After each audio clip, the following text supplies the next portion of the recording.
Bem, muito boa noite a todas e a Good todos. evening, ladies and gentlemen. To us from PUCI Maringá, it's a huge pleasure to be able to have attend this event this evening about restorative justice, which is also one of the columns of our Center for Integrated Solutions and Humanized Solutions, which has as a goal to be able to think and consider innovative solutions for problems in our society. So, our event today would like to discuss restorative justice with fruitful practices, successful practices from a community in Chicago and Illinois in the US. So, in the first part of this evening, we will hear a speech from Sister Donna Lee. And in the second half, we'll have experiences from people involved in restorative practices, also from Chicago region. So I would like to thank everyone for attending. I would like to say that it's an honor, sister, to be able to have you, even though virtually, in our campus this evening. But I'm sure that very soon we'll be able to be together, as well as humanity needs us, this being able to, this warmth, being able to hug each other and look eye to eye. But I believe this is the beginning of an excellent relationship and a moment of which very soon we'll be able to share knowledge. And we're very honored with your presence here this evening. I would also like to say that restorative justice, it has gained protagonism not only in situations or specific initiatives for our campus in Maringá and PUCI Maringá, but also restorative justice is part as a subject of our new course in criminology with an emphasis in public safety. And it's not by chance that we considered this structure and this event today to be able to perceive that there are good solutions for problems that are common, that are traditional in our criminal justice system, and that could be discussed and approached in a different way and can be humanized based on restorative practices. I would also like to greet and pay homage to our sponsors. We have among sponsors um, PUC Paraná is the one, not a sponsor, but the one who's organizing this event. We've got Maringá da Paz, Maringá of Peace, which the representative is Dr. Cláudio Camargo dos Santos, who honors us with his presence today and who will do the mediation of this debate along with Sister Donna Lee. And also, I would like to greet the professors Paulo Roberto de Souza and Nilza Machado de Souza from ProPaz Pro Peace Program, who are some of the pioneers of the discussion of restorative justice in our city and who are people who certainly teach us a lot every day. They are professors from our state university who have trained a series of agents, not so much public as well as public as well as private, to be able to do restorative circles. We also have as supporters the School of Majesty, the Hub of Maringá, as well as the Bar of Lawyers from Paraná here in our city of Maringá, in our section of Maringá. I would also like to thank a lot deeply our interpreter, Gabriela Bianchini Palumbo, who undoubtedly will promote and will support the debate, the quality of debate due to the quality of her interpreting that she is offering to everyone. So we have two channels of YouTube, and in the description of the video, you'll be able to find. If there's any difficulty, you can ask us for support. There's one channel in Portuguese and another one in English for those who would like to listen to the talk in the original language of Sister Donna Lee, which is English.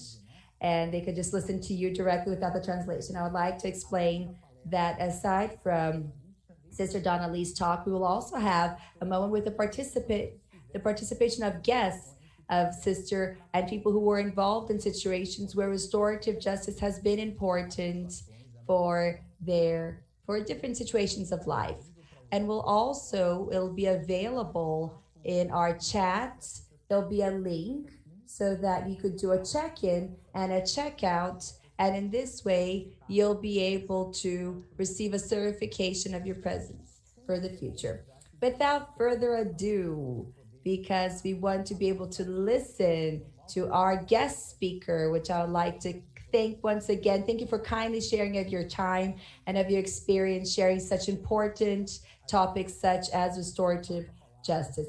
So now I'll invite Dr. Claudio, and Claudio, he will also give his welcoming remarks and introduce us to dear sister Donna. So great event to everyone. Thank you. It's a huge pleasure to be here this evening. It's an event with PUC Paraná, campus from Maringá, Paz também, from Maringá da Paz for restorative justice. I would like to first of all greet Professor Fernanda Correia de Lara. She's a coordinator also for our course here of law. Professor Gustavo Noronha, coordinator of the course of criminology for also the University of Maringá. I would like to greet also my friend and brother, Marcel, coordinator of this course. Unfortunately, he didn't make it to this event, but he worked a lot to organize the event. Juliana Medeiros, administrative director for Campus of Maringá University, a person who's been doing an excellent job also adding to the community of Maringá. I would like to thank my dear professors from Wayne, from Pro Peace of Wayne, who unfortunately didn't make it this evening, Professor Paulo Roberto de Souza, Professor Nilza Machado de Souza, aforementioned by Gustavo, Professor Gustavo. They're the pioneers of restorative justice in the state of Paraná. And they've already done a lot, and they still do for restorative justice, definitely. I would like to also greet Ana Cláudia Pirajá Bandeira, my friend, president of Paraná Association of Lawyers, the bar, who gave a lot of support for this event. As always, the bar is helping us for these cultural events. Dr. Rafael Tuea, judge, another brother, friend, director of the law, also course here in Maringá, also supporting this event. Gabriela Bianchini Palumbo, the interpreter. We met at an event where sister was the speaker, and we created a nice friendship and my respect for her work, and that this might be the first of several partnerships with your interpretation. I would like to thank the members of the managing, of the executive, the hub of restorative justice for Maringá of Peace, and all of the volunteers of this program, all of the people who joined forces to develop the policy for the creation of peace here in our community. I also have to immensely thank the mayor, Ulisses Mara, and all also of the House of Representatives, the people who have helped to approve the act, the law that institutes restorative justice as being a public policy in our city. And finally, I would like to thank my friends from the research group of restorative justice from the School of Magistracy of Paraná, a group of research that began 2 months ago, and it's a huge pleasure to have you in company. So for those who are now getting to know restorative justice, if it's your first event that anyone's participating, I would dare to say that restorative justice is a new way, even though it's a millennial practice, it's a new way of solving conflict, focusing on people, focusing on their needs, their feelings, by conceding to these people a safe environment to speak and to be listened to, where with dialogue and nonviolent communication with facilitators and people who've been prepared to be there, these people will be able to speak about their feelings, their needs, and build together a solution for the case. And it's not restricted to only conflict. To the contrary, restorative justice, it can be applied in the most diverse areas. It's very broad, its applications. So I would like to extend the floor to our dear speaker. Sister, you know that it's a huge pleasure to be here with you. The pandemic brought a lot of bad things, but it's made us use technology to our favor and to grow closer. And from Chicago, we hope that you can feel inside the city of Maringá, in the northeast of the state of Paraná, 430 kilometers from the capital, which is Curitiba. Maringá is an amazing city. And I have a lot of faith that one day you'll be here in person, sister, and that this will be a first meeting of ours with you. This is an event that is you. With this event, you're closing the celebration of our program, Maringá of Peace for Restorative Justice. We began celebrating 15 days of celebration, a lot of celebration, a lot of circles, and we have the pleasure of having you here at closing the last day of celebration.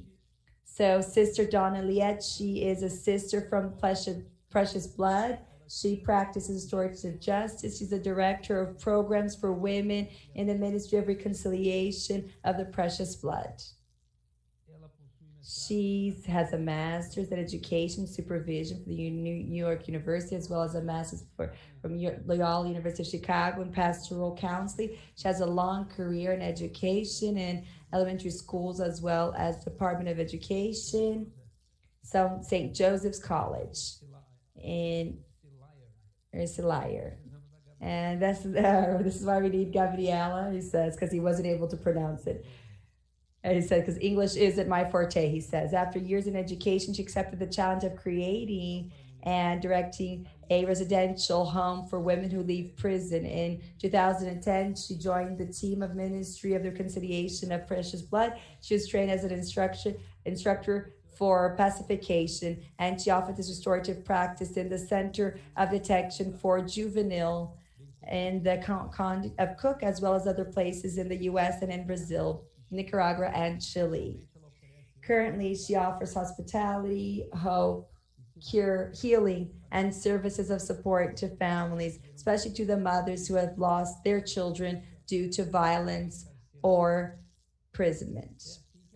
So, and this is how I introduce Sister. So, Sister, the floor is yours. Please tell us, Sister, tell us about yourself and the work you've been doing with restorative justice and all of your many years that you have and all of your experience. Please feel comfortable to speak as you feel more comfortable. Thank you very much. So unmute yourself now, please.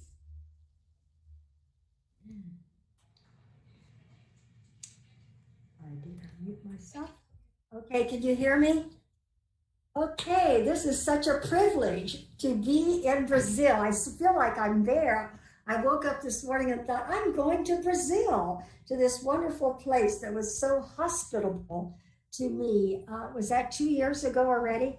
But anyhow, what a joy. And I never met such warm, loving, and hospitable people. So I know restorative justice is nothing new to you because that's how you live. And so so thank you, Claudio, for inviting me. Thank you for Gabriela for making it easy to speak. And I probably talk too fast, don't I? I'll slow down.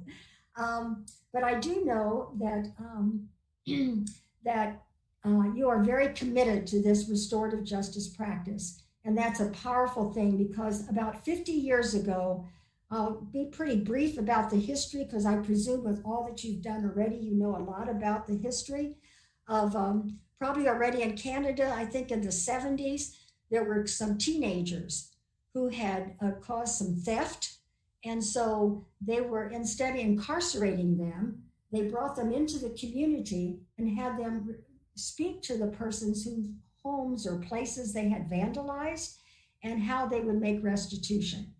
And from that, it moved on. And in the 90s, it became, at least in the United States, we became very hard on crime and we're sending a lot of people to prison. And so we looked back at the indigenous people and said, you know, they solved their own problems. And the indigenous people and others were saying, we're losing our children. We're losing our children to the prison system. Let's bring our children back into the community and let's work with them and help them to make restitution and to talk to those whom they've harmed. So as you know, restorative justice is about looking at the harm that was done and then looking at who was harmed and who caused the harm and how can we repair this harm. And so I'm so excited to think that you would, and I don't know exactly, I can't say the words right, like Rensselaer. I know that was hard for me. Your places are hard to speak, to name.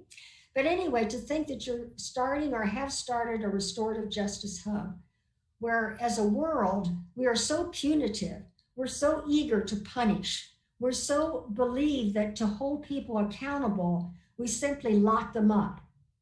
And to those of us who know anything about restorative justice, we know that is not holding people accountable. And so in the panel, we're going to have a young boy who is very dear to my heart. In fact, we went to West Virginia here in the United States and spoke about restorative justice. Several years later, he himself was incarcerated. He spent 3 years in prison, and he's going to speak today in the panel about only if he had had the opportunity to have a restorative justice community experience instead of being locked up. So my dear friends in Brazil, in restorative justice is a way of life. It's a life we live. We live it in our homes. We live it in our workplaces. We live it in our churches. We live it in our neighborhoods. It's a way of building relationships. It's not about hurt me, so it's an eye for an eye and a tooth for a tooth. No. It's like, I'm sorry that I harmed you. Or the victim can say, this really hurt. I was shamed, I was hurt, I was devastated, my property was ruined. But let's talk. And let's have a community gather around and say, how can we repair this harm? How can we help the person who was victimizing us repair that harm, but never have to be sent out of the community? Embraced and brought back into the community, and the community helps that person to rebuild the relationships.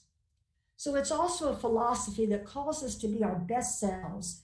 And Pamela, who will be on the panel and who's here with us now, she calls it being our grandest self. And so it's also a spirituality. For those of you who are very connected to a spirituality, it brings those who are far off close. It connects people. It helps people to feel they belong, even though they've committed a crime, even though they've harmed, they still belong to this community. And this community calls them forth to say, we're going to hold you accountable, but we are not going to send you to a prison. We are going to help you to reform your life and to make restitution and be restored. So we believe, all of us, anybody who's here believes that we are all redeemable. Who of us has not harmed someone else? And do we want to be locked up and punished in a system that's not repairing anything? And so the punitive system, particularly in our country, and I presume in yours, it simply punishes poverty. The poor are the ones, if we go in our prisons, that's who we see. We see our Black children, we see our brown children, and not totally, but the majority. We see youth, little children locked up. We see men and women of color. We see people who can't afford to get the best lawyers or so we lock them up to hold them accountable, which is so wrong. And so the punitive system, it really looks at what's the rule, what rule was broken or law, how can we punish it, and for how long? But restorative justice does just the opposite. It says, okay, let's look at that harm. Who was harmed? Let them tell how they were harmed. Who did the harming? But maybe we need to know what happened. Why did that happen? And how can we begin to repair that harm? So in the punitive system, we focus on the past and on the offender. The victim hardly gets to say anything. He might observe the courtroom, but does he get to speak to the harm that was done to him? Maybe a lawyer does it for him, or a judge, or whomever. But the victim usually gets rather silenced. With restorative justice, we look on the future. The person who caused the harm, can they help Can they repair that harm and eventually say, I do have a future? You know, my past is my past. I can move on because I've made restitution, because I've repaired the harm, and the community is here to help me. So sometimes we turn in the punitive system, we look to the courts, we look to the police instead of looking to the community.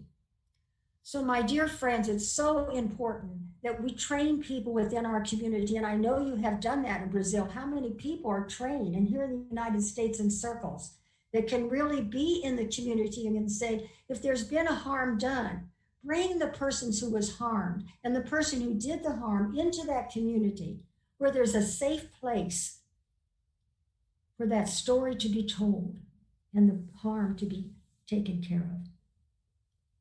So here in Chicago, Precious Blood is one of 7 or maybe 9 hubs. Pamela knows more about that. I'll address that in our panel. So we deal with the harm that's been done in a very holistic approach. We look at, you know, the emotional. So many people that cause harm, they've been harmed. You know, like we say, people are hurt others, but people are healed can help others be healed. So it's very important to know what's going on in the person who was harmed, but also who caused the harm. We need to look at the physical conditions. You know, this is a funny little thing really, but one of our boys was put on house arrest, which was kind of okay, but he was homeless. He didn't even have a house, but he's put on house arrest. He has no place to plug in his bracelet. And so we look at the physical conditions from which the persons who caused the harm, what are their physical conditions? You know, do they able to even repair the harm with financial means? We look at the mental conditions, and we all know that our prisons are filled with people who have mental health issues. Instead of locking them up, we should be looking at institutions and places that can deal with their mental health issues. We also look at the spiritual. You know, can they find a place? So many of our persons, at least that I deal with, you know, feel like because they've caused harm, you know, that God could not love them. And how wrong that is, that that's when God comes to all of us sometime in our brokenness. I just had a women's circle, as I do once a month, and as we are doing now, we have to do it in Zoom. And one of the mothers talked about gracefully broken, and how important it was to her to tell the other women, you know, only when we are broken can we begin to glow, because we need some time to be broken, and in that brokenness, grace comes into our life. And so she spoke so strongly about that, and all the women could buy into that, that they had been so broken, because all the women I work with have either lost children to violence or they've lost their children to the prison system. So they feel so much brokenness. But they said, but in that brokenness, as they begin to repair the harm, as they begin to forgive, grace fills them. And suddenly they feel themselves glowing within the community, where then they can help other mothers who aren't at that step yet, and how they help one another. So the holistic approach with restorative justice, when we are not looking any longer at punishing people and locking up people, but how can we restore the relationships? But when we look at the one who caused the harm, the offender, you know, what are their spiritual, emotional, and mental needs? Why did they move to a level of harming someone else?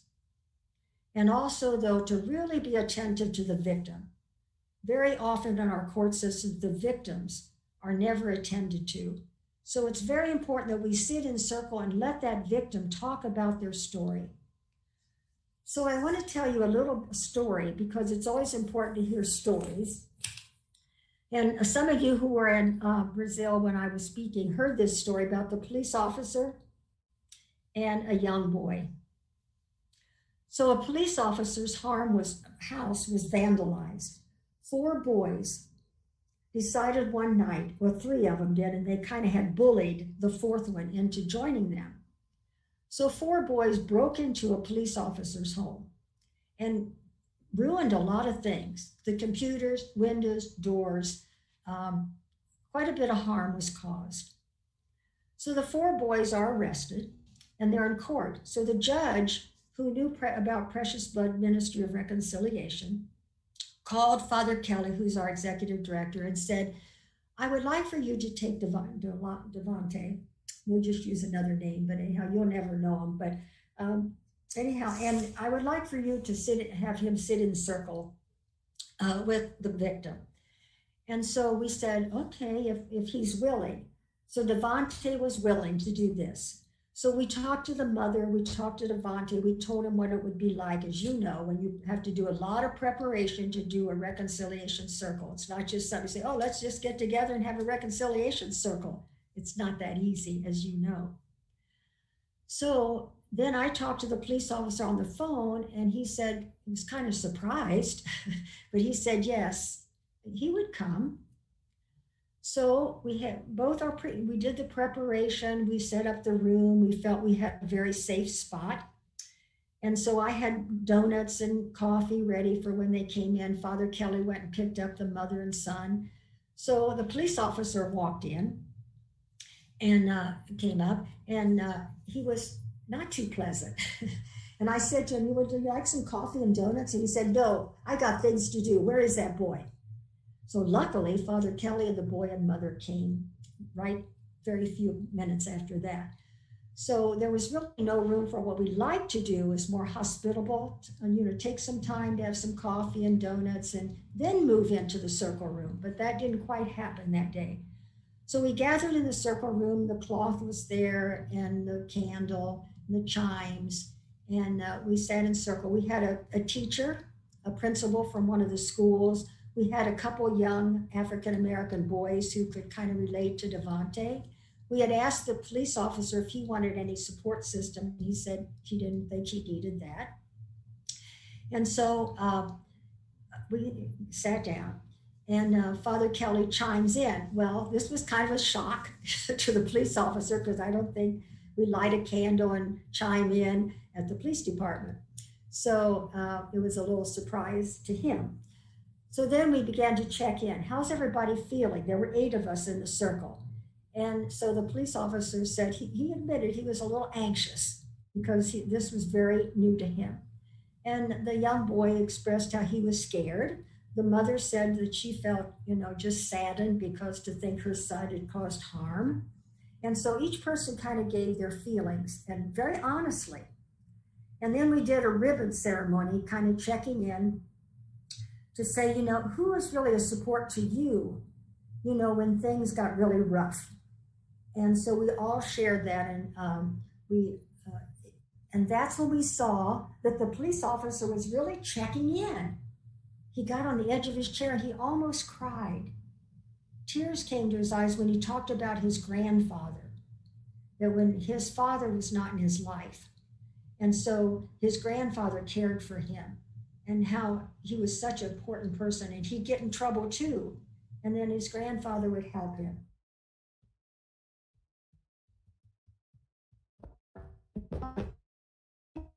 He felt he could tell his story. He could show emotion, which was probably not happening at the police department.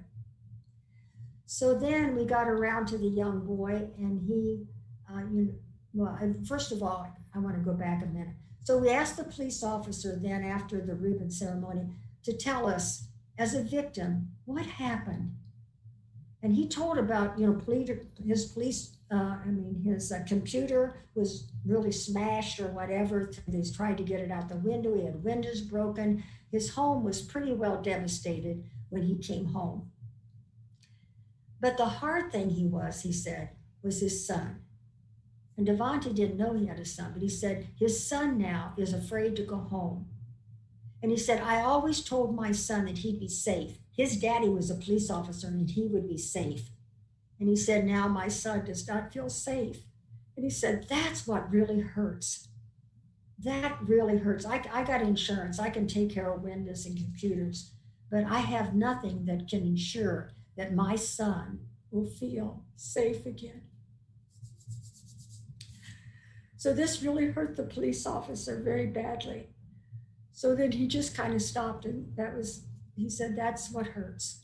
That's the harm that you did to me.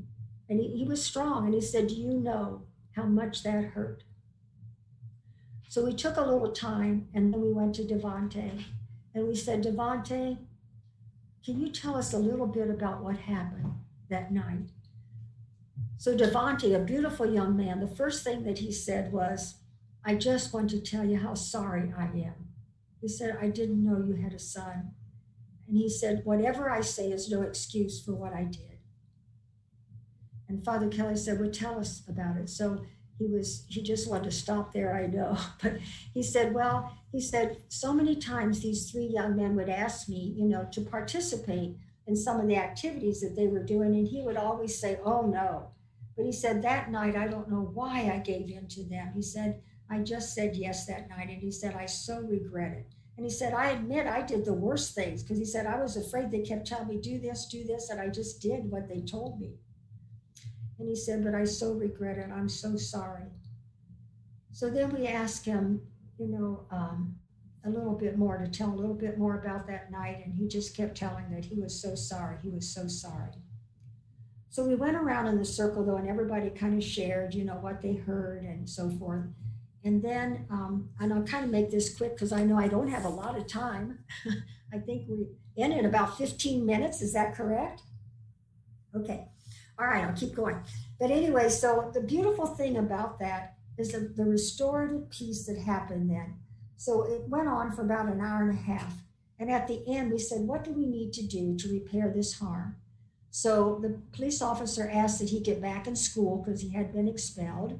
And the principal said she would help. The community now is getting in and say, we'll help you to get back in school, and that, you're going to go to school.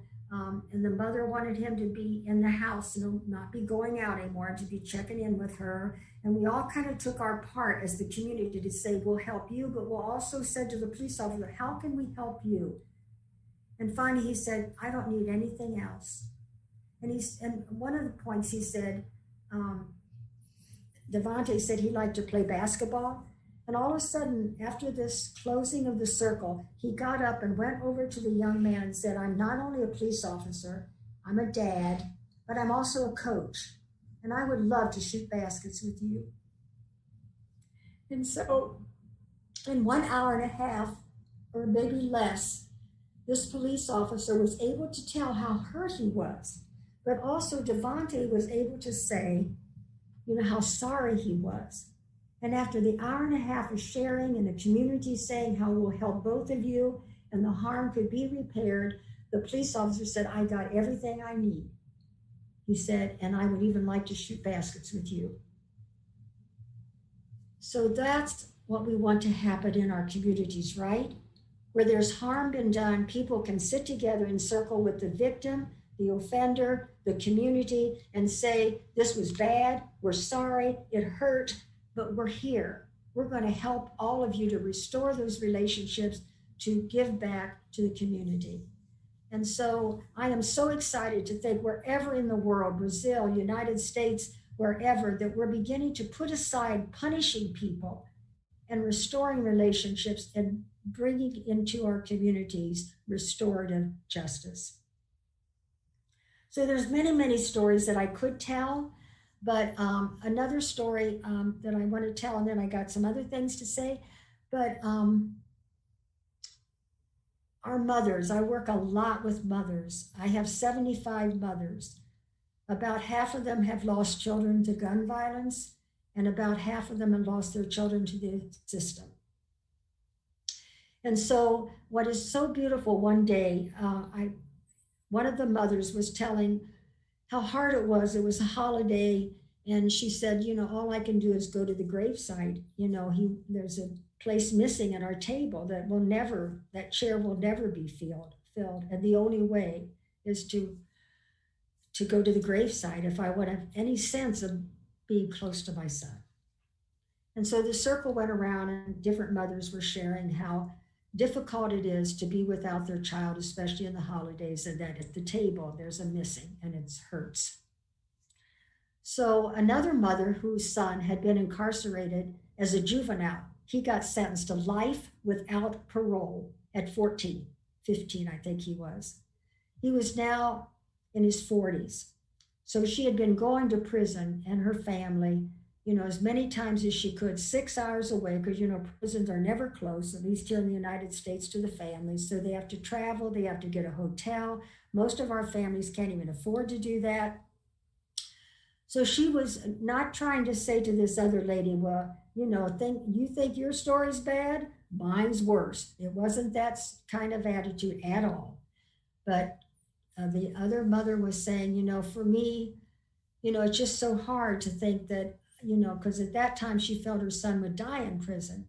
She said, even though I can still see him, he's still missing at the table. And she said that, I can drive 6 hours and see him for 2 hours. And then I can go to a hotel if I can afford it, and then see him 2 hours the next day and then drive home, but I can't bring him home. And I'll never bring him home. However, the law did change down in Chicago, so eventually he will be able to come home, which is a wonderful thing. But anyway, at that time, she didn't know. And at that moment, though, this woman who said, I could only go to the gravesite, and this woman who said, I could only travel 6 hours and see him in a prison, and walked across into the center of that circle and embraced and said, we both lost our children. And so that's how also these women are restoring the relationships within themselves and helping each other to heal. It's a community of women who are broken, but graced, and they're embracing one another and healing one another. I simply, as I tell them anymore, all I do is provide a safe space. They do the healing. They do the restoring of relationship. They even help each other, because when the mothers first lose their children, most of them say, I want that man that killed my son locked up, killed, beaten like or whatever. They're angry, and it's rightfully so. But as they begin to listen to other women and how they have, let go of that anger and that hurt, they begin to say, maybe I could do that too. And eventually they begin to. And they also wish that they could. And some of them even want to write to the person who have harmed their child, or even visit the one who's harmed their child. They move into that kind of relationship. Not overnight. It's not easy, and they can't all do it. It's a process. It's a slow process. So I want to say a few things about Brian Stevenson, if you've read his book, Just Mercy. And he is a wonderful man doing restorative justice, especially on death row, but with many incarcerated persons. And he says 4 things that I know I talked about when I was actually in Brazil, in Sao Paulo, and I can't think for sure where I was, but anyhow. So he says that first of all, we have to be proximate, and how important it is for any of us who are involved in restorative justice is to say, we need to be close to the persons who are hurting and broken. And we have to be close to the victim, and we have to be close to the person who caused the harm, the offender. And to be really proximate, to hear their stories, to see why things happen, to see how hard it hurt, how much it hurts, and to listen to that. We also have to change some of the narratives. Instead of just saying that person's awful, bad, ugly, to say, maybe they have mental health issues. Maybe they were abused. Let's hear their stories. Let's change the narrative. Let's not say that anyone's just bad. They may have done bad things. They may have made bad choices, but can a community bring them together and heal that? It takes hard work. Brian Stevenson said it's hard work, but we can't give up. We have to have hope that we can change narratives, we can change and heal, we can restore relationships that are so broken and hurting. And in his book too, he talks about the lady who's the stone catcher. And so often, we throw stones at people who cause harm. We punish them, we lock them up, we oust them out of our communities. We don't want to look at them. We don't want to be involved and proximate to that. And sometimes we don't even want to be close and proximate to the victim. We just don't want to get involved. But anyone who's on this Zoom or whatever, we are virtual, you must want to be involved. You must want to be committed, or you wouldn't be here. And that what just thrills my heart, to think so many people in another country of Brazil has the heart that we have here too. We're connected. in that restorative relationship. So Brian Stevenson says about catching stones. So this little lady, she just sat in the courtroom and she said, sometimes you have to catch the stones before they hit the offender. Sometimes we have to catch the stones of bitterness and anger and hold that within a circle until the offender and the victim can let go of whatever the hurt, the anger, those kind of things. Let's catch the stones within our circles that harm, that hurt, that oust people out and put them and name them as bad and ugly. So also there's a new book that Father Kelly just introduced us to called When Tears Sing.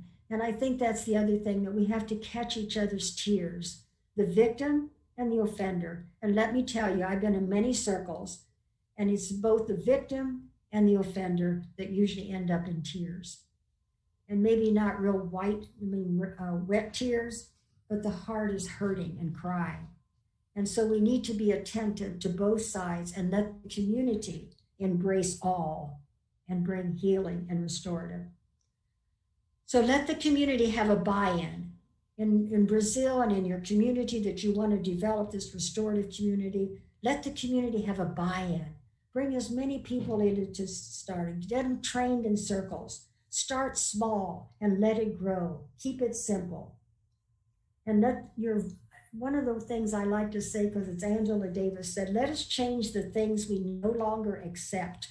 You know, there's kind of a thing in AA that some things we can't change, we just accept them. But let's change the things we can no longer accept. We can no longer accept locking up our children. The community has to take the responsibility for harm done in their community. It's not the police, it's not the courts. We as a community and the people that care about victims and offenders and restorative justice and can no longer accept punitive processes, we have to do that together. John Lewis says, let's get in some good trouble. And that's some good trouble when we start changing our system from punitive to restorative. Our prisons, and it's a quote also from Angela Davis, says, prisons relieve us of the responsibility of seriously engaging with the problems of our society. It's so easy to just lock people up and forget about them instead of saying, that's what prisons do. They relieve us as a community, as a people of God and a people of a country or whatever. It relieves us of our responsibility to deal with these problems of society, the mental health issues, and especially those produced by racism. And so there's many more things I could say. I don't know how many more minutes I have. It looks like not many. I had some PowerPoints I wanted to show, but should I just stop here? Are there questions? I feel like there's so much more I want to say, but anyhow, I'm going to stop for now. Pode deixar ela bem à vontade. Pode deixar ela bem à vontade. Diz para ela continuar aí sem problema. Oh, but okay, I will share this one about a restorative justice hub. I'm not too familiar with how much all of you know, which may be more than I know. I don't know. But anyway, I would like to just show this one about the hubs. And I did show when I was in Brazil. So if I can do this, I'm not real smart about all this, but let's see. Okay. Okay, and then I'm going to, I think I can get a bigger thing if I go to, no, I don't know where to go. Anyhow, can you see it? Okay, so restorative justice hubs.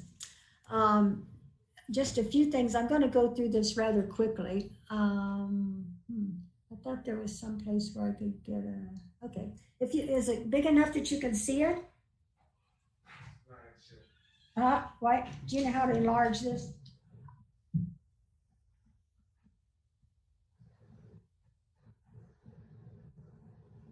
I got Jojo here going to help me. Oh, there we go, right there. I didn't. Thank you.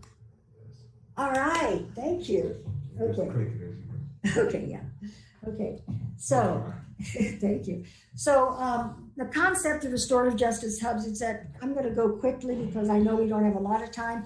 But first of all, it's a community-based, safe spaces for youth and families to do these healthy relationships, address trauma, and as I said, the emotional, physical, and mental to be their best selves. So if you have a hub, you want it to be community-based, safe, and to deal with the issues of society till everybody can be their best self.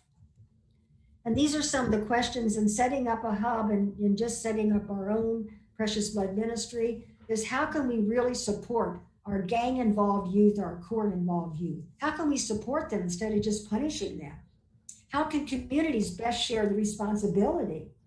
And how can our juvenile justice resources be reinvested in these communities where youth violence is most concentrated? So we said, yeah, we can do that. Let's set up hubs. Let's set up centers where there's 5 pillars that are so important. First of all, that you have a radical, welcoming, hospitable, safe space where you can do circles that rebuild relationships. And then 3 things that we accompany our youth and families. You know, we can't just resource them out and say, well, you can go to this building and they'll help you. No, we accompany them. We walk with them. Relentless engagement. We say, we're here. You know, we might not be able to do everything that we can, but we're here. We're not going anywhere. Relentless engagement of organizations and staff. We're here for you. And then the support and collaboration with other hubs or other organizations, whatever you have. So things you have to be funded, you have to have a staff and volunteers, you have to have a safe space and a facility, you have to have partners that collaborate, and then a database or somewhere where you can keep track of your outcomes and so forth. I think I can skip this since we don't have too much time, but these are some of the activities or trainings that are important. The outputs, you want to see how many trainings, the circles that you're doing, the numbers of families engaged, youth engaged. In the short term, you want to see how everything's expanding, how you're increasing your collaboration. There's less suspensions, expulsion, less incarcerations, and increased contact with court-involved youth. And I think that JoJo, who was just in here, is working with that court-involved youth, and we'll talk more to that in the panel. And then the intermediate ones that the schools improve because there's increased attendance, there's better graduation rates, we reduce the incarceration rates, there's increased intergenerational connectedness, we get the grandmas involved, the grandpas involved, the aunts, the uncles, everybody's involved, and then the relationships within the schools and service providers and the courts begin to improve. And then long-term, is restorative justice practice becomes the norm. Juvenile detention facilities become obsolete. We'd love to get rid of our juvenile detention centers. Maybe you have, I don't know.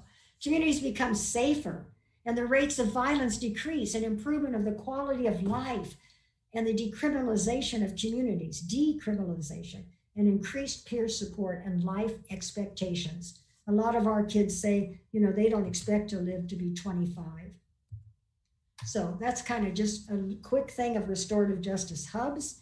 And so I don't even know how to get out of here, but I guess I'll stop this screen and I'm back.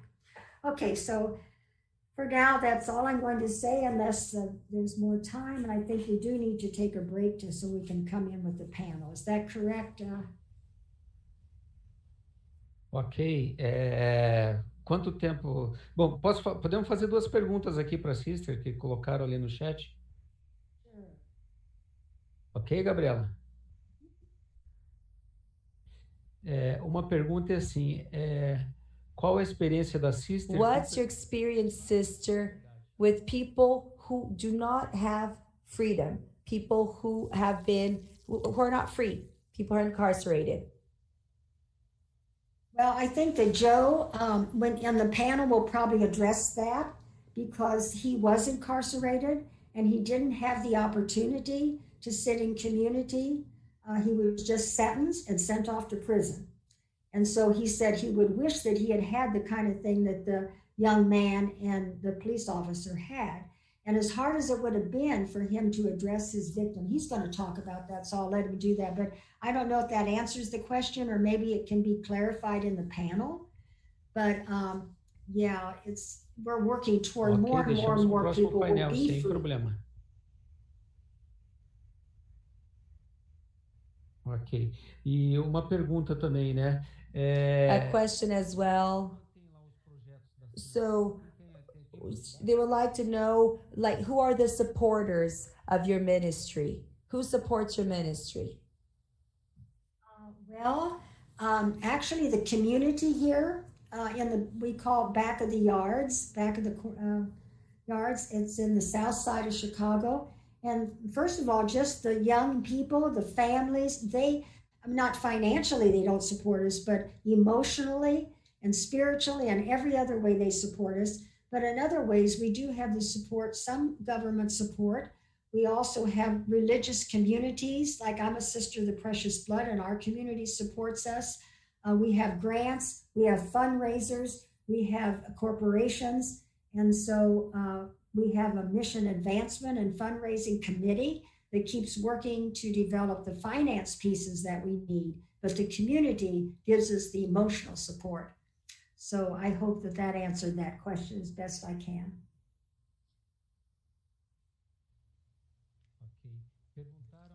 Okay, sister, they are asking, what are the name of the two books? What are the names? Say it slowly just to make sure we get it right. The name of the two books that you mentioned. What are their names? The first one was Just Mercy by Brian, Bryan Stevenson. And the other one is When Tears Sing. And that one is by William Blaine Wallace. There's many other books too, but I just didn't think of bringing books today. But those are two that I'm reading right now. Ok, muito obrigado. Antes do intervalo. Thank you, sister. Before our break, Professor Gustavo would like to ask a few questions as well. Yes, sister, first of all, I would like to congratulate you for the inspirational and really amazing speech that you gave to us right now. I'm someone that study criminology for quite a long time right now.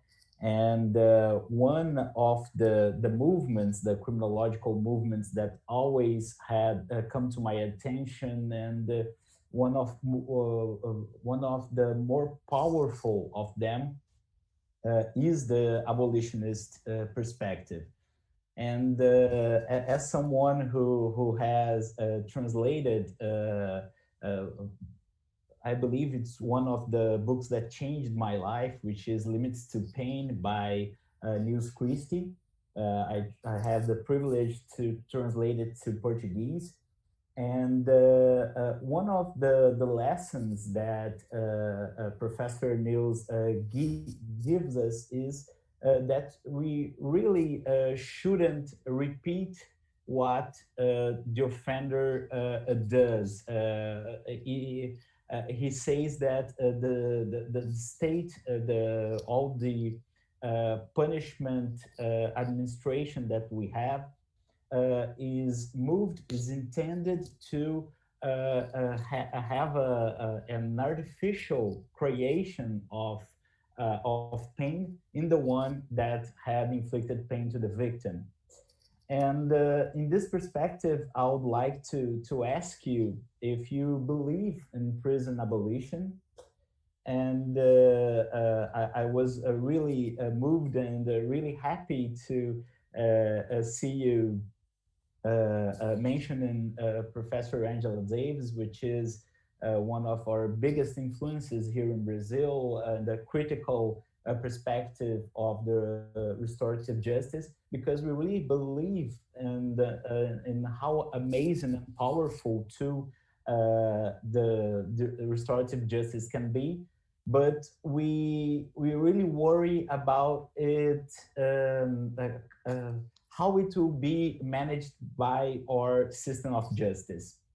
We had some experiences in the past, and the justice system had done some reforms, but those reforms was never going to the point of the problem or the main reason of the problem. And in this perspective, I would like to ask you if you believe in prison abolition.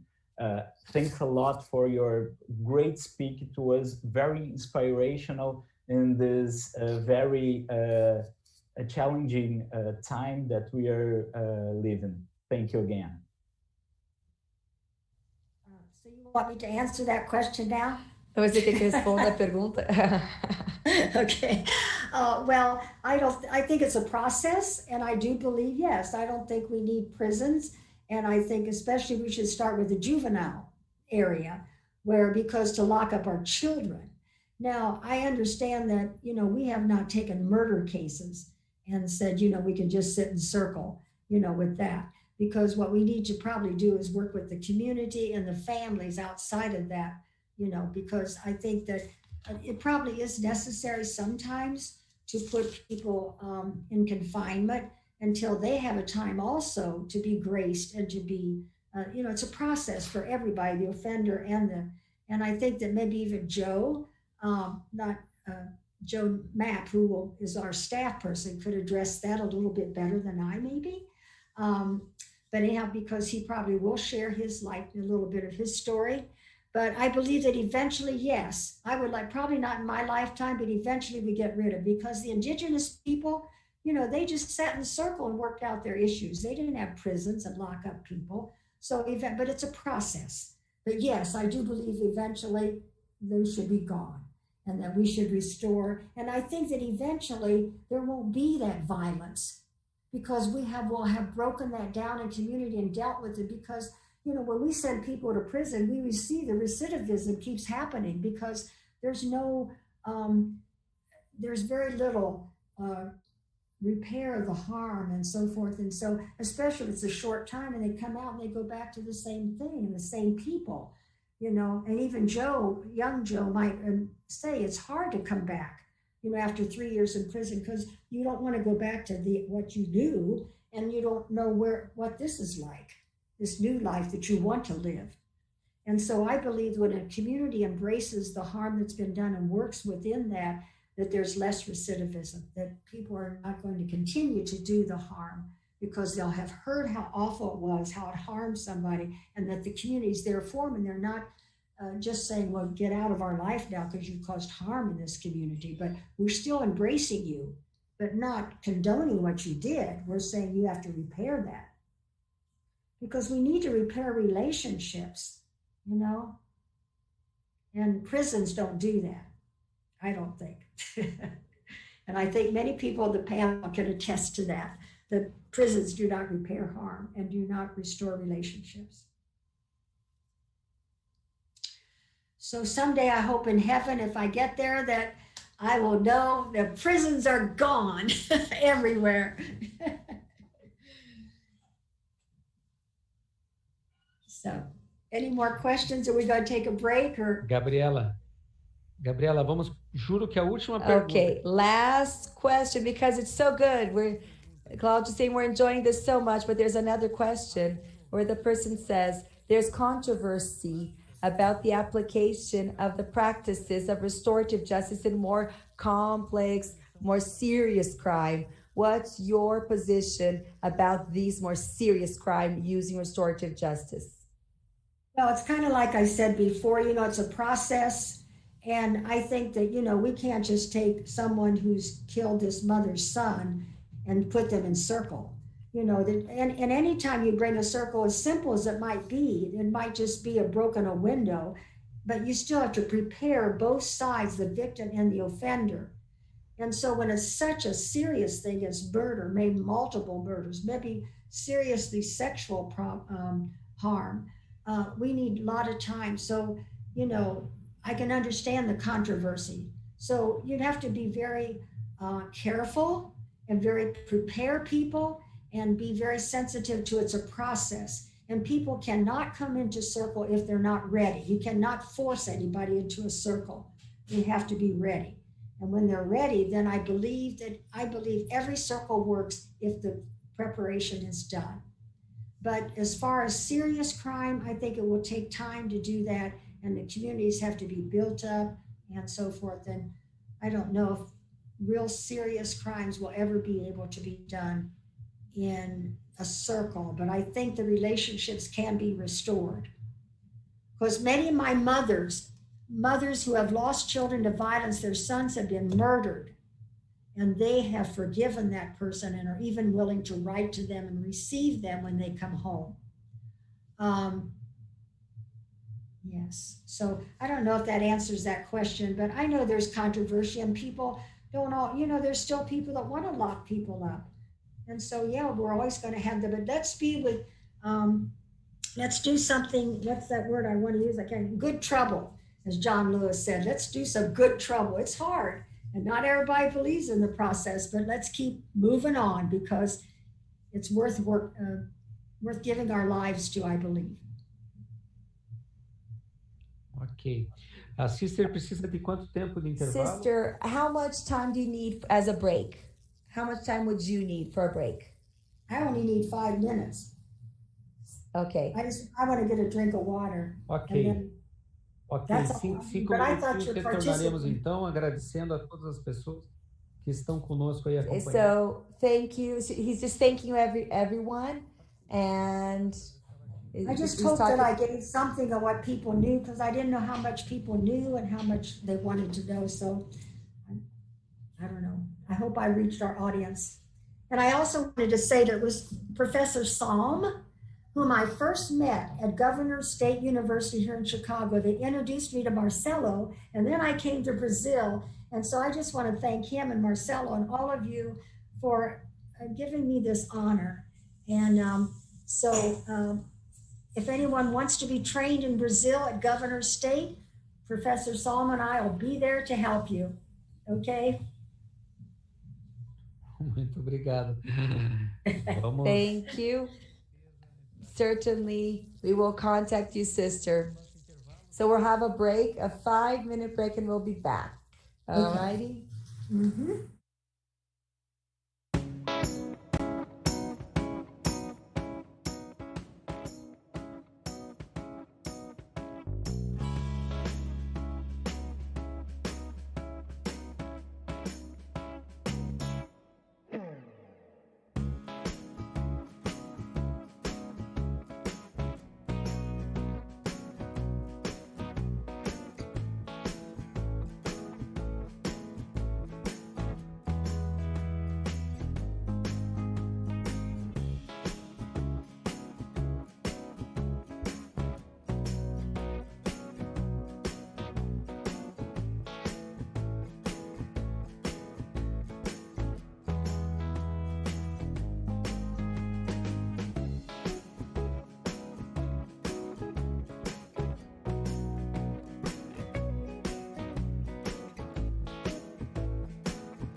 We are back with Sister Donna and with her guest who she has invited for this evening for our event. So please feel welcome, Jojo, Joseph, and Pamela. It's a huge pleasure to have you here with us in this connection that we're having in Maringá, Brazil, Chicago. And I would like to make sure that Sister feels comfortable now to take over this moment. Sister knows what were the projects involving these people and how they can contribute to our discussion. So I'll extend the mic to Sister Donna. The floor is yours. Wonderful. It is just great to be back after a 5-minute break. But like I said, I feel like I'm in Brazil with my friends. But I have some wonderful friends here in Chicago at Precious Blood Ministry of Reconciliation. And 3 of them are on the panel tonight. And we're going to start. I'm not going to give a big, long introduction because they can introduce themselves, really. But Pamela Purdy, are we able to see her face? Yes. Let's see, speaker view. No, I don't know how to do that. But anyhow, Pamela Purdy will be speaking about restorative justice. And actually, she's our guru at Precious Blood. There she is. She knows more about restorative justice than I do, but she said she was proud of me anyway. And so she's going to speak, but I'm going to introduce each of them first. But anyhow, Pamela will speak about her experience with whatever she says will be wonderful. And then Jojo, Matt, are you here with us? Oh, Jojo? Okay. I'm here. There you are. Okay, and Jojo will also speak, and he has many, many stories and a life story and whatever he wants to share, but it will be powerful. And then we have, I call him young Jojo, anyhow, Joe Montgomery. Joe? Where's Jojo? There you are. Okay, and he has another powerful story. So I'm not going to say much more than that, but these 3 persons will rock your boat in Brazil. Okay, so let's start. Pamela, would you like to start? Sure. I'm Pamela Purdy. I work at Precious Blood. I'm originally from North Carolina. And I'm telling you, I joined the Precious Blood community in 2016. So my position in restorative justice world is 3 parts. Restorative justice in the schools, restorative justice, I'm a Peace Circle trainer where I train individuals to do what we do. And then restorative justice in the community, which is what is a big part of what I do now. Working at a community hub. So Precious Blood is one of the hubs that Donna spoke about, but it's a restorative justice hub. I want to say this about the schools. My role for 8 years were, by the way, I've been in restorative justice since 2000. And so my role in the schools for 8 years were to bring restorative justice to the schools and hopefully to transfer that school into a restorative school. And that means you don't just come in and do circles. I don't do it. I come in and train individuals like the lunchroom worker, the janitor, the bus driver, teachers, therapists, because what I've learned going into schools, those individuals know more about the students than the teachers. It is their job to interact more than the teachers on a more community relationship building, which is what restorative justice is about. And then to create Peace Circle rooms where you don't store the band equipment, you don't put other stuff in that room. It is strictly to do circles. So that's my interaction with the schools, is that what does it look like to bring restorative justice into the schools? And then second, as a trainer, I love training individuals. I love when the light bulb comes on. Those 4 days is all about creating a community with relationships where we care about one another. And we only have 4 days to do it, but it means a lot. it means a lot to, and people ask me today, what do you do for a living? My answer is I create safe space. Oh my God, then they freak out because they don't know what the heck that is. But you know what it is if you sit in a training of becoming a peace circle keeper.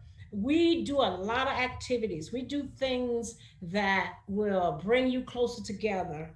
My thing is the more you know about me, the least likely you would want to harm me. And that's what comes out of those 4 days. Um, and we train right now, being in the community hub, we train parents, we train our young men at Precious Blood, we train community folks. I have been privileged to train police officers. That is something I'm most proud of. There's nothing more beautiful to see a law enforcer, a person in the law with a gun, with a uniform, with the mace, with everything, but he is or she is a circle keeper. Second, in the community, being that I work at Precious Blood, being part of a community hub, a restorative justice community hub, it's kind of like we adopt the community. We adopt the community. And what's in the community? Parents, young folks, alcoholics, jobs, schools, police, everybody. And that's what I love about doing what I do in a community hub. It's about relationship building. I introduced first all the components of restorative justice. We have peer jury, we have mediation, we have family conferencing, and we have peace circles. It has been a privilege of mine to set up peer juries in the schools. A lot of people don't use it. Mediation is a good thing. Family conferencing is my best, which is what Sister Donna does a lot. But if I brought families together, I'm doing that in circle. I am a firm believer in relationship building. There's an exercise that I do in my training where an individual is standing in front of another individual and we in circle. And so we get to have many conversations, and then I ring my little Tibetan bowl or whatever instrument I have, and then I say switch. And then you'll move, the people in the inner circle moves to the next person and they have another mini conversation. But let me tell you what those conversations are. It could be, and this is all about building relationship. It could be talk about one of the happiest days of your life. Now, when have you had that conversation? Anybody on this panel, when or listening, when have you had that conversation? Or it could be, who's the coolest person in your family? Or it could be, if you could have a superpower, what would that be? What would that look like? Or what is your greatest accomplishment? And that's just an example of the exercises that I do, because my whole motive when I bring people together in my trainings is to build that relationship. In a community, if you don't have a vested interest in my well-being and who I am, then something breaks down. So what we try to do working in the community, and when I worked in the schools, I need to create this space where you start to care about me, who I am, why I do the things that I do, why I have done the things that I've done. If I'm a student in school and my uniform is dirty every day, I need to create a space where we talk about that. So I am not the guru of restorative justice, like Sister Donna says, but it is something that took a hold of me when I first got trained, because I believe it in my heart. I believe in relationships. I mean, I'm the kind of person that goes out every day and pick up conversations with strangers and homeless people. I make that connection everywhere I go. I like to think it comes from being born in the South. We love people. My mom loved people. She taught me to love people, respect people. And so in Precious Blood, we have a restorative justice team. same thing with the schools. If you're going to go into school, everybody don't like restorative justice. That's not for everybody. Some people embrace it, some people don't. But if you create a team of the people that do embrace it, that do understand it, that do believe in relationship building, then they keep it going. They are the ones that keep it going in the schools and in the community. I recently had the privilege to train 5 of Sister Donna's mothers. Now, in that training, and they're usually mothers, they were mothers and they were grandmothers. I didn't look to find circle keepers. I looked to find in those 4 days people that connected with one another in that training. And they saw and felt what that feels like to have a relationship with someone. They're not related to, they're not their kids, we talked about building a relationship where you start to care about what's going on with me, how you're doing, and what do you need. That's one of my number one check-in circles. Now, there are many different circles. It's not just conflict. And I make sure when I'm doing this work, especially in the schools, also in the community, that we don't come together in circle when there's a conflict only. We come together to celebrate, to do healing, to do support, to be there for one another. But in that training, how you doing, what you need, or in that exercise I just explained, just people talking about things that you never talk about, you start to feel what it's like to be connected to another human being on a human basis. To me, that's restorative justice. Take me back to being a human being.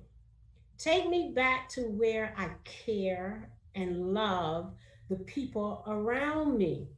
Once that happens, which is the most important thing in restorative justice, you can come with any kind of issue you got, but once you build that relationship and once that trust is formed, then you can solve anything. You can talk about anything. So as a trainer at Precious Blood and a part of that restorative justice team, my objective is, how do I build that on these relationships that we're getting ready to do? And that's what I do in my trainings. How do I make people start to even a little bit care about one another? Because when that light bulb comes on, when that happens, then anything's possible.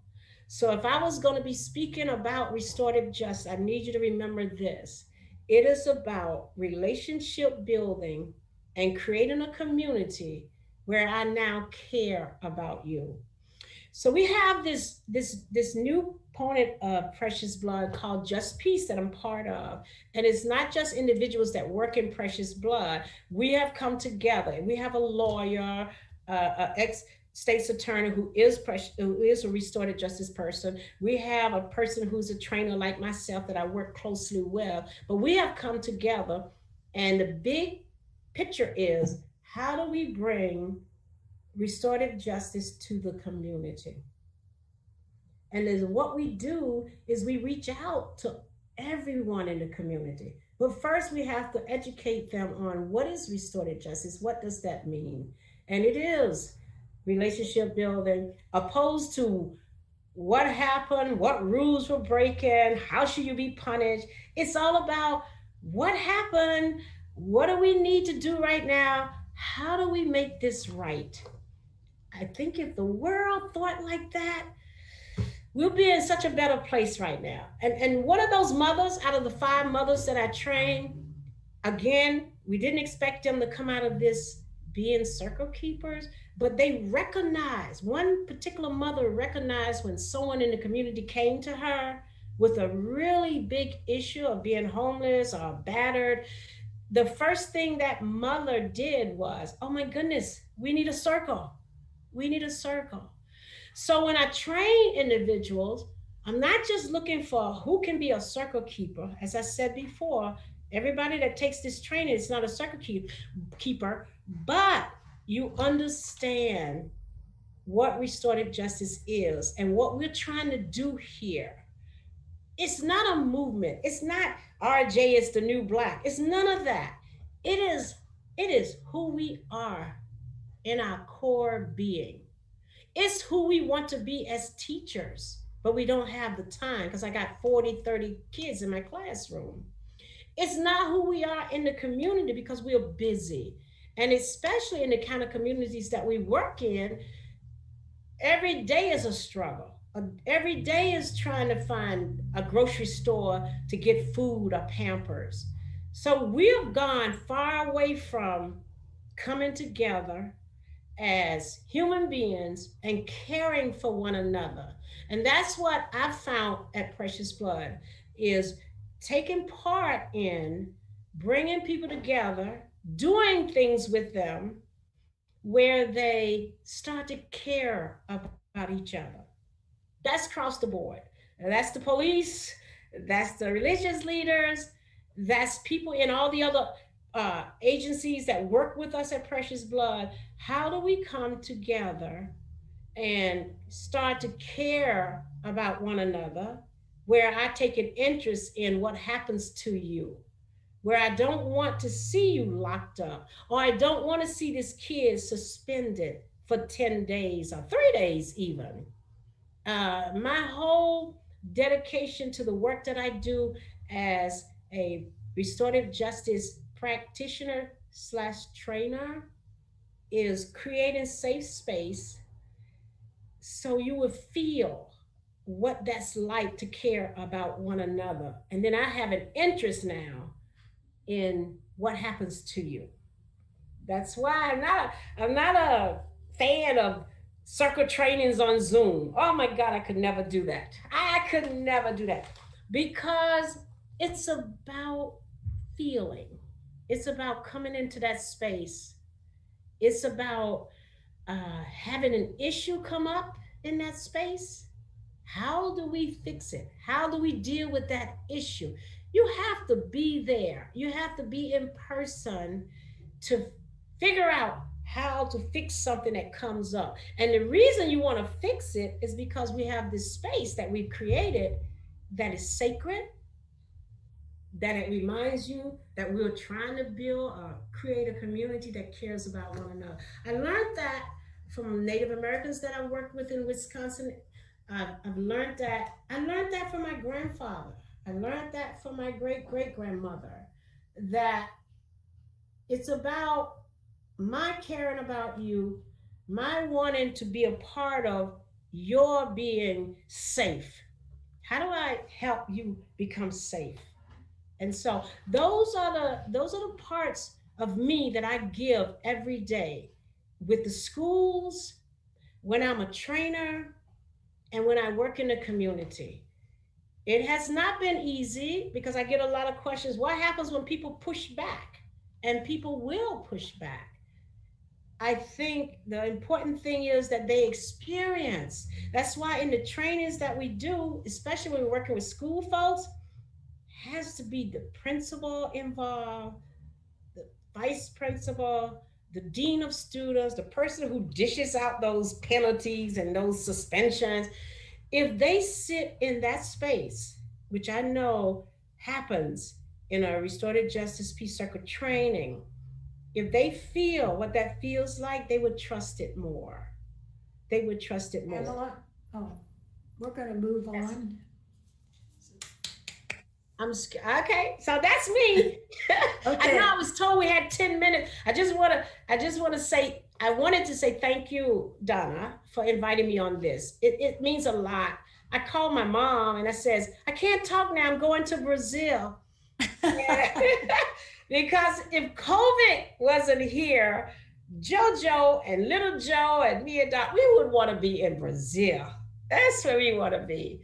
But I'm honored to share my 20 years of what I have invested in doing this work, and it kind of chose me. I did not choose it. It chose me based upon how I feel in my heart and what I believe. And the work that I've done in the schools, to see the transition of people going from punitive to really caring about these babies And these individuals, that just built on what kind of person I was going to continue to be. And in the trainings, I embrace individuals from day one, because I know at the end of those 4 days, what's going to happen. I'm going to create a space. I'm going to do something where you would feel what I believe is most important than anything you can come up with. We can talk about violence in Chicago, violence in Brazil. We can talk about racism. We can talk about all of that stuff. But that's not what's most important before we talk of that. It's like there's a flow of the circle, and I'm sure you guys know of this. Build a relationship and creating that trust. And that's what we do in the circle trainings. In the community, I think, just imagine all the communities all over the world embrace restorative justice, where people want you to be able to be in control of what happens to you, what happens to the young people, especially the young people. Our job at Precious Blood is to bring that to that community. And the Just Peace club that I'm in, an organization that we put inside of Precious Blood, that's our goal, not just for Back of the Yards where I work, but for all different communities. How do we empower people to care enough for your community, where we introduce you to restorative justice, where you begin to care for one another and care what happens. So remember this, my 2 questions are, when I'm bringing people together, how are you doing and what do you need? If you can answer those 2 questions for an individual, then we can begin to uplift and heal one another. Thank you, Pamela. Thank you. Thank you. Yay. Wonderful. Lots of good thoughts, lots of good information. So thank you so much. Let's turn to Joe. Which one Joe wants to go first? Joe Montgomery? Would you like to tell it? Okay. I'll go, Sister Donna. Okay. Well, first off, I want to say thank you for having me, and thank you for impacting them as well as you're impacting me to have us out here in Brazil during COVID. And well, I'm gonna start off about what I really take from restorative justice, and that's like the value of opinion. And what I mean by that is like my truth and your truth is respected because it's our truth and it doesn't get overlooked, and we are heard out, so to say. And just another thing is the acceptance. People willing to accept it and help us build that into existence in a way. Like as we come together. With me, I was unable to have restorative justice in my for my conviction, me being locked up. But many nights in these past 3 years, 44 months I just did in incarceration, I always thought about my victim and how I probably made their lives a lot worse. And I always wanted to apologize for that. I didn't get the chance to apologize to my victim because I took a plea. And that really, like, me being a person I am, a people's person and a family origin person, it really upset me because I was not able to let the person that I know I caused harm to, how sorry I am and how wrong it was of me to put them in a predicament like that. Even though me as a young man was scared myself and facing that much time, my first time ever being really locked up and things like that. And it hurted me. And if I had the restorative justice process, I think that I would have been able to do my time a lot easier and smoother, knowing that I was able to connect with the person I had harmed. Now, as far as community go, I have a great community as far as the Precious Blood goes. So when I came home, I was really lucky to have more than a lot of other people would have had come home, and that's due to the process of restorative justice, because I was able to come back and be accepted by my community and the people that really knows me, so to say. People that wanted to see me do better and not come home and be in the same thing like the streets, because I was once upon a time really knee deep in the streets and just lost in a way. And like you said earlier, Sister Donna, like this is new. It's not as new to me, but it is very new to me to embrace it all the way and not have one foot in and one foot out. So it's a strong and positive thing that I want in my life, and it's not going to be easy. And restorative justice lets a lot of people know that it's not easy because it's a different alternative from what we are used to. And as life has projected upon us, when you are used to something, it's hard to get out that comfort zone. You will result back to that when one little problem is thrown in your way. So I try to focus on being positive for my family and my friends, and also really more importantly myself, because I know if I can get through this process with my community and the people that's willing to help me and help me move forward, then I'll be okay and I'll be better. And the people around me will start to get better, because in some eyes I'm their leader, in some eyes I'm their brother, and they willing to accept me, so they wouldn't accept what I believe in and how I'm trying to live my life. So that's just like a brief thing for me as far as restorative justice goes, to value the opinion and accept one's truth and be willing to work and build the bridge to help others in the future. Oh, thank you, Jojo. You know, that takes a lot of courage to come on to strangers in Brazil and acknowledge that you were incarcerated and how you wish you'd had the opportunity to sit, you know, in a restorative circle. And so he was just ousted to prison and never had that chance. And then to acknowledge that he's received in a restorative justice hub in a community where he came from. He came back. We couldn't wait till he came back. We had a welcome home party for him. Yeah. And one of the things that it's just a joy to me to be able to see him every day now. So yeah, so thank you, Joe. I'm so proud of you. I'm proud of you too, Sister. Thank you.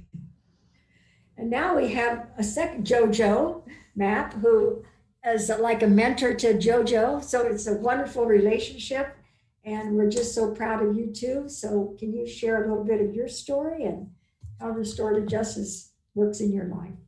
Okay, I'll be glad to share my story. First, I want to thank everyone for welcoming and inviting me here to be a part of a larger community. I definitely appreciate this because, as she's mentioned, I'm an employee of Precious Blood. I'm a reentry case manager.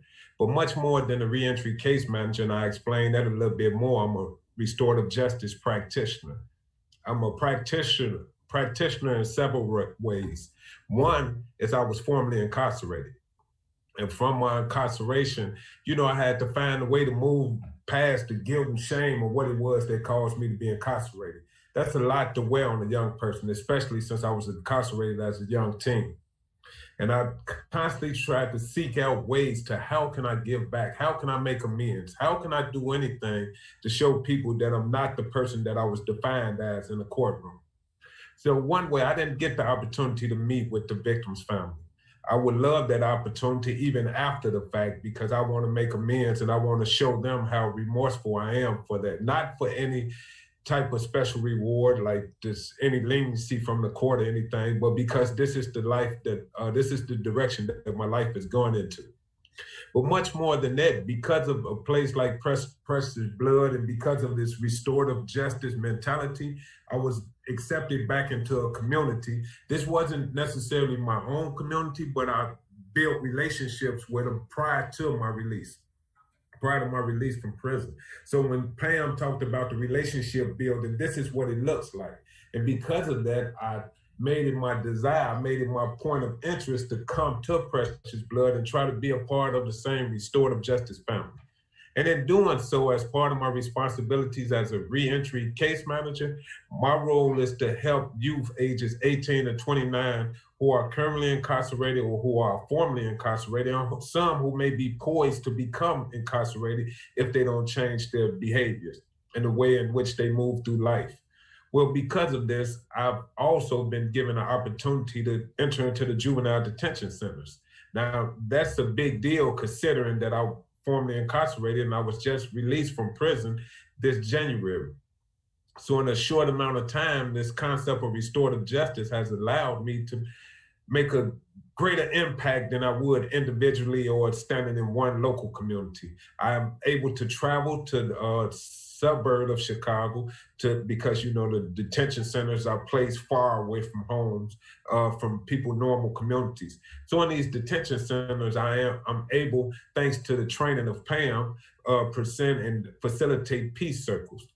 And what that does is that reminds the youth there that they're not isolated, they're not disconnected from communities or society as if the geological location will have people believe. But we try to show them that it's much more than that we see them much more than inmates or young juvenile delinquents. We see them as individuals. We humanize them and try to make that connection with them and make sure that they understand that you are much more than a moment in time. So when we try to think about that and walk through that, what it is we work with them and communicate with them, engage in conversation with them about ideas that they really bring to the table. We utilize peace circles, and that's an indigenous circle that we borrowed for restorative justice, because we want to let them know, instead of saying you did wrong or this is your problem and this is how we punish you, we want to talk about how and ways we can make them feel a part of the community and repair that harm. Because as Pam mentioned earlier, when you talk about repairing harm, what you're doing is making a person feel a part of something much larger than themselves. And when we feel connected to something, it is definitely much harder to cause harm to them. Like Sister Donna mentioned earlier, it's restorative justice look at the future and not your past. Not that moment in time when you had a lapse in judgment or you felt the pressures of the world or you did something to cause harm to an individual in the community at large, but looks at your future and how you can contribute in a greater way to help build up community. That is what restorative justice looks like. That is what it looks like lived out when you come to a place that embraces you as if one of the best things restorative justice can do, and I don't know if I can emphasize this enough. Normally when a person leaves prison and they leave fighting a stigma that society places on them, and they fight a stigma that they tell themselves. You normally would tell yourself once convicted that I may not be good enough, or people in a society may not want me to be a part of that. And yes, I have formal education. I continued my college education, but still I always had that stigma in the back of my mind that I was formerly incarcerated. Well, what restorative justice do is allow you to become a part of a community and make amends for any past action and help heal others. So she's right, hurt people, but healed people can go on to heal more people. So as restorative justice grow, you have now more people that can heal. And what makes it so unique is that it's from a relational standpoint where it's relatable. I'm able to go into the juvenile detention centers and build community and connect with youth in a way because I share my story. And I talk to them about the possibilities. Because oftentimes we continue our behavior when there's no hope for the future. When we feel we're disconnected from communities and anyone else, so we develop that mentality that it's me against the world. But if taking it and looking from a restorative justice lens, it allows a person to connect with more people and become part of a community and feel welcome and loved in a way to which you want to do nothing else but extend that love. And I think that's the most important part of engaging in community. So when you think about that, like I've said, I also communicate and deal with the youth in the community, in our local community, may have been justice involved. And when I say justice, I'm talking about involved in the criminal justice system, who've been involved in that way, who, because of these stigmas, may feel that they're outcasts and probably don't feel they fit in the schools or the regular community. Well, I try to work with them along with everyone else from Precious Blood, because even at Precious Blood, I have to mention this, it's not individual touches. So it's not one person that touch or talk or communicate with a person. Like she mentioned, and I want you all to know it's a bi-directional mentorship, because just as well as I'm mentoring Joe about certain things that he may not be aware of, he's mentoring me about the perspectives of the youth. And the beauty in that is when you create this circle of communication, this is restorative justice realized.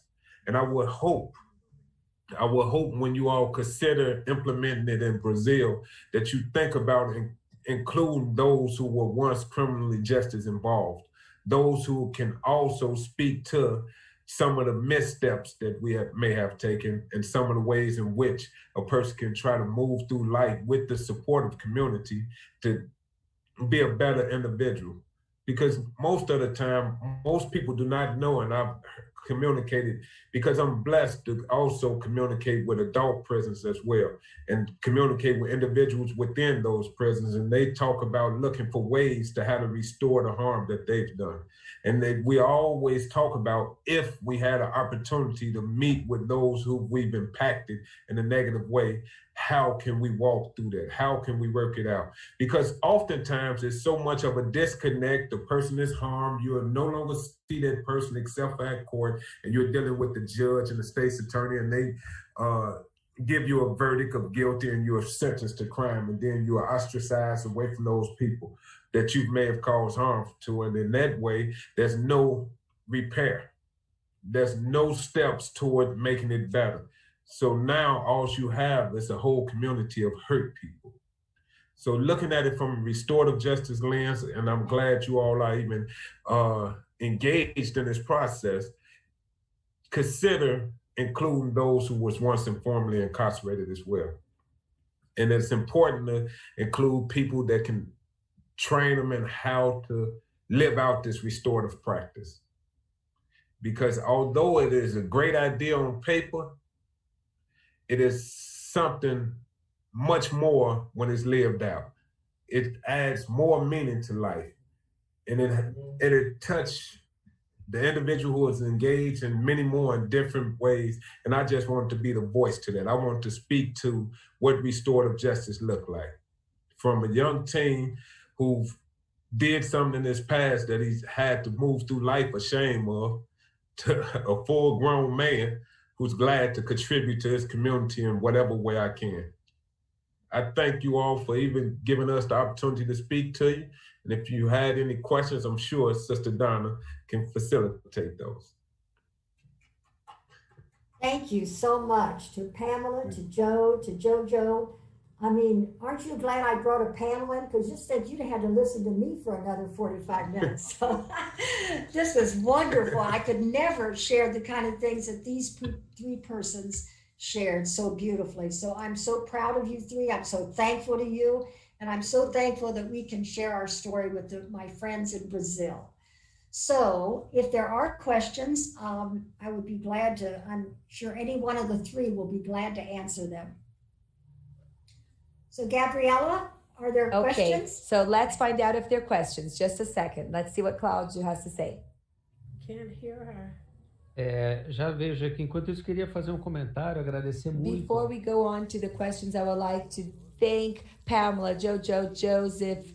Thank you so much for having contributed to this evening, here in Brazil, in Maringá. It added a lot. It was very important to listen to your stories, which inspire us deeply. We have the intention of beginning a project in a community here in Maringá.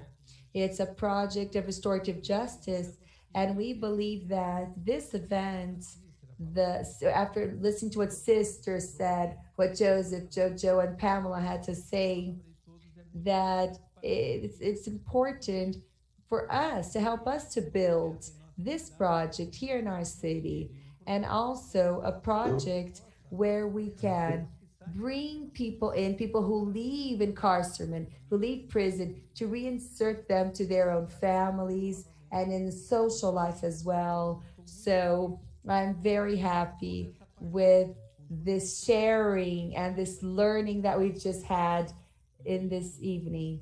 So I'm not sure now if Gustavo has questions. Gustavo, I'm going to take a look at the chat, and Gustavo also will.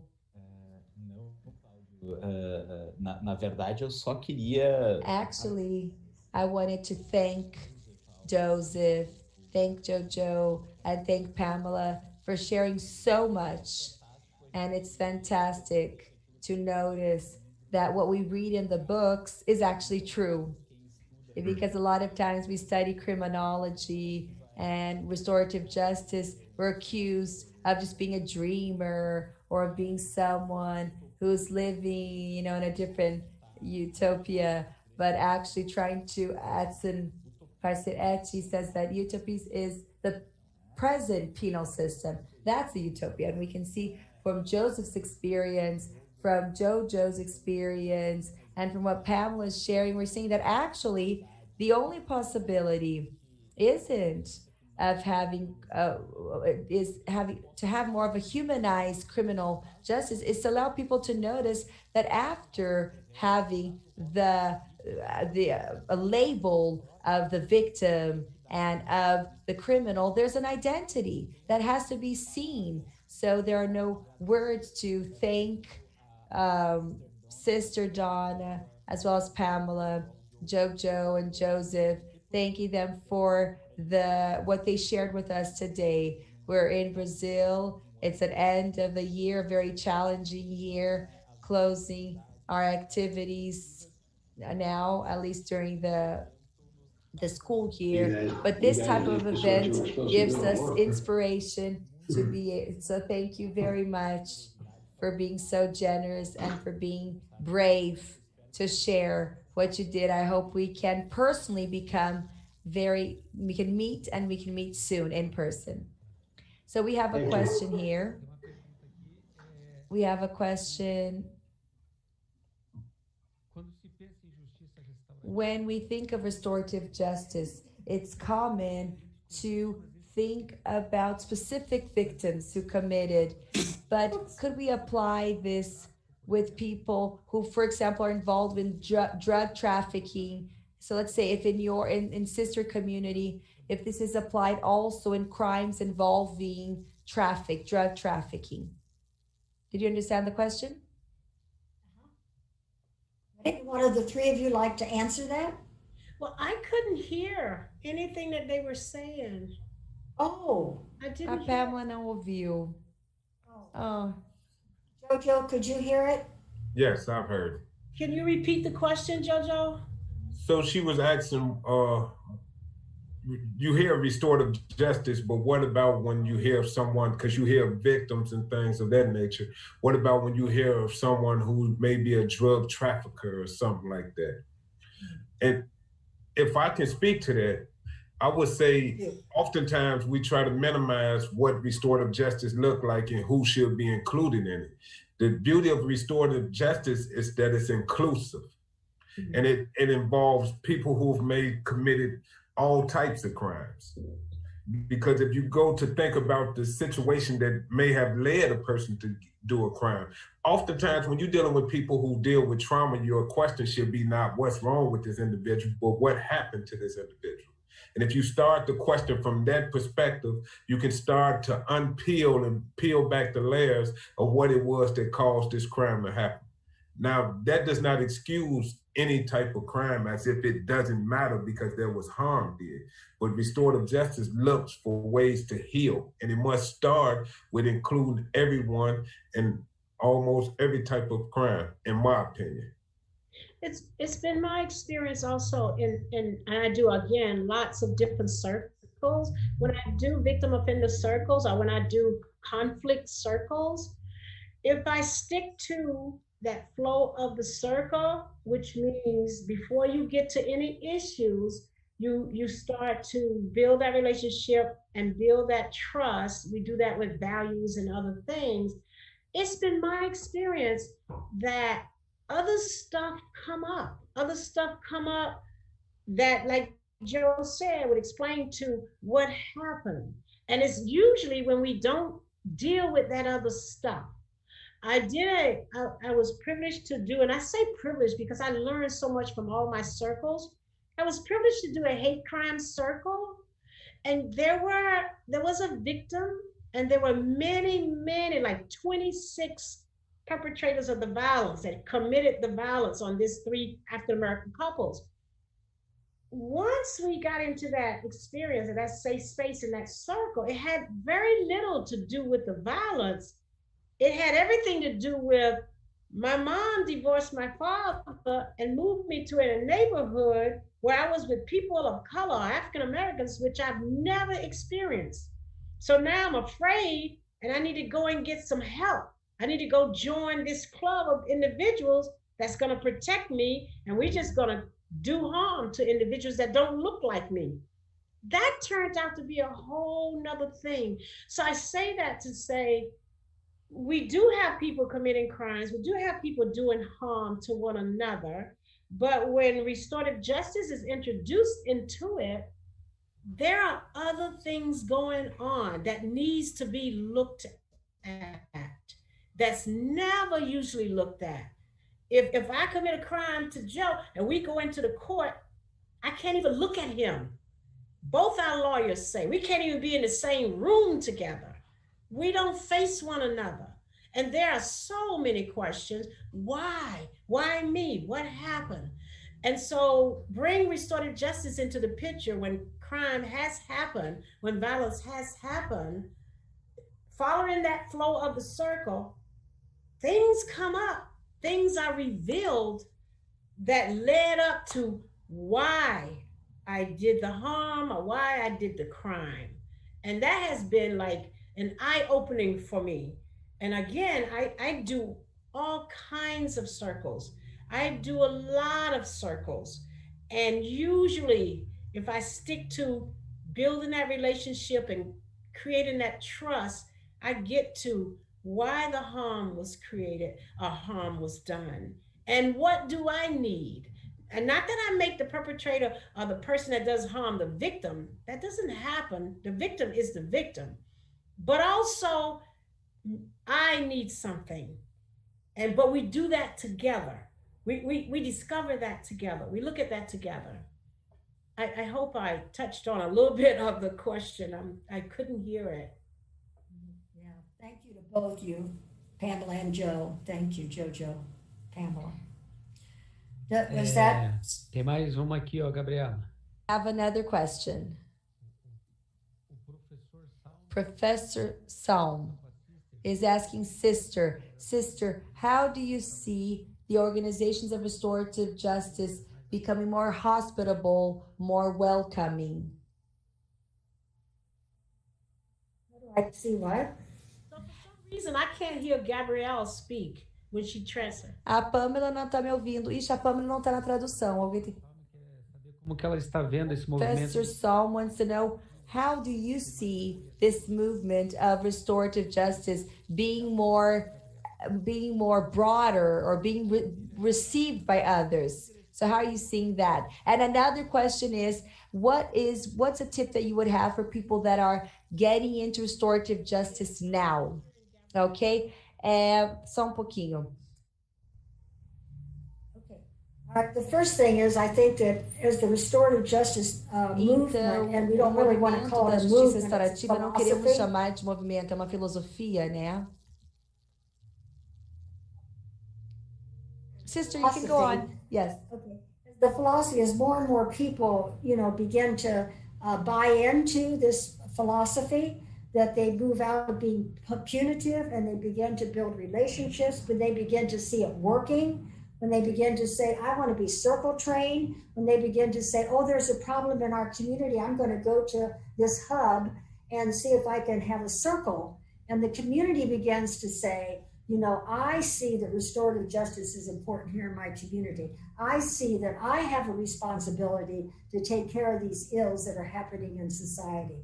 And as I said before, especially with racism and other issues that are causing harm in communities. And Professor Salm, I don't know if that answers your question or not, but you're in Chicago, so we'll talk. That's sufficient, Gabriella? But I think the whole thing is about Yes. training and experience. And, you know, like any of us said, you know, at one time in our life, we didn't know anything about restorative justice. But as you move into it and you see the value and you see how it heals people and how it changes lives and communities and how it lifts burdens off of people and connects people, you begin to say, I want to buy into that. That works. And it certainly doesn't work to keep punishing people and locking people up and ostracizing people from their families and friends. And I don't Sister, know if anybody else yeah, on the there was panel another would- question, sister, about what is a tip that you have for someone who is joining now restorative justice? That was a question, the second question that someone asked. What would you tell a newcomer to restorative justice? I think first of all, they need to listen. They need to listen and be a part of circles. They need to be a part of hubs that are practicing restorative justice. And so it takes some time to just kind of listen and see what happens. And then they need to work with a mentor, someone who really knows, like Pamela or any of us at PBMR, to begin to work with them, to be a circle keeper with them after they're trained, and begin to sit in circle with people. And then pretty soon they'll say, whoa, this really works. And I really want to be more of that. And I want to read more about it. I want to practice it more. I want to take a class in it.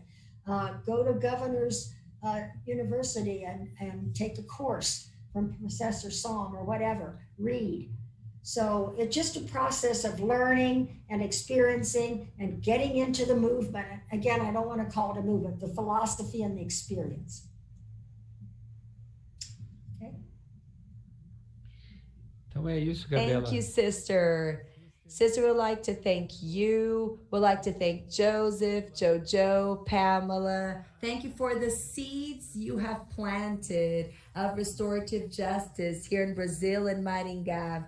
And we hope that soon we will be able to contact and share with you our cases from Maringá in our community, based on your experiences, the experience that we have learned with you, sister, and with this amazing panel. Thank you so much. It's been so much fun to kind of be in Brazil and at least be with our friends. It was so wonderful to introduce three of my friends from PBMR that speak so eloquently about their experience.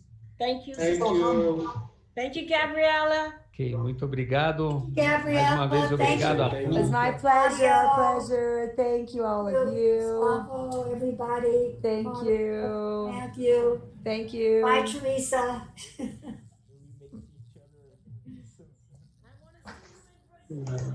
Yes. I'm going to miss you. Time is coming.